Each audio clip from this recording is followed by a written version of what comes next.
We all saw the same thing. We've seen it many times. I've had the honor of hearing tapes. Tapes are scary, very scary tapes. You had a airliner coming in, American Airlines. He was doing everything right. He was on track. He was the same track as everybody else. They came in. It's probably the same track as they've had for 25 years or more. He's coming in the path.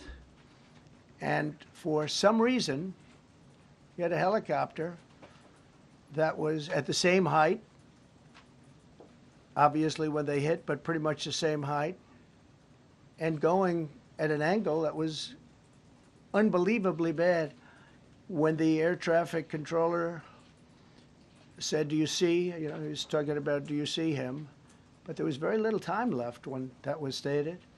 And then also he said, "Follow him in." And then almost immediately after that, seconds after that, there was the crash that took place. Well, you follow him in, that means like everything's fine. Follow him in. You had a pilot problem from the standpoint of the helicopter. I mean, because it was visual. It was a very clear night.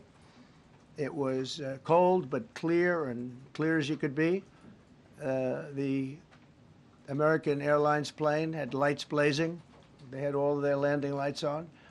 I could see it from the Kennedy Center tape. We had a tape up on the Kennedy Center.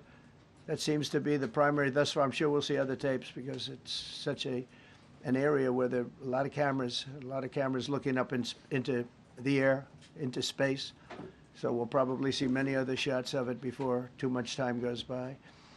But we had a situation where you had a helicopter that had the ability to stop. I have helicopters. You can stop a helicopter very quickly. It had the ability to go up or down. It had the ability to turn. And the turn it made was not the correct turn, obviously. It did somewhat the opposite of what it was told. We don't know that would have been the difference because the timing was so tight. It was so little. There was so little time to think. But what you did have is you had vision. The helicopter had vision of the plane because you had vision of it all the way, perfect vision of it all the way from at Kennedy Center where the tape was taken.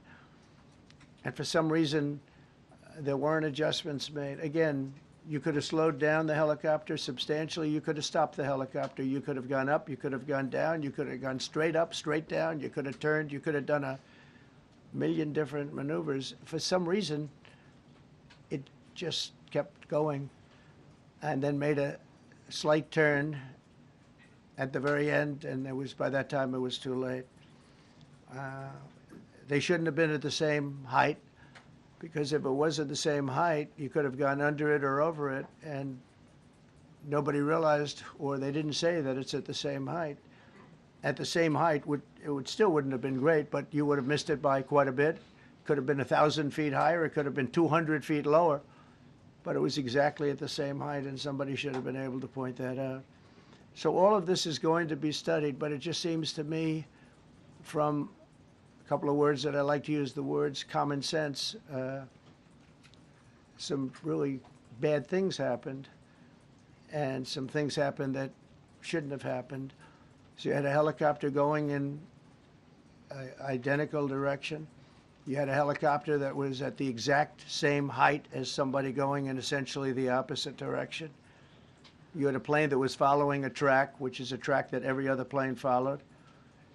And I don't imagine, I know I've heard today that they might have been following the preceding plane, which was pretty close, but not that close, the preceding plane. But you wouldn't have even been able to see that because of the direction that the helicopter was coming in at. So you had a confluence of bad decisions that were made, and you have people that lost their lives, violently lost their lives.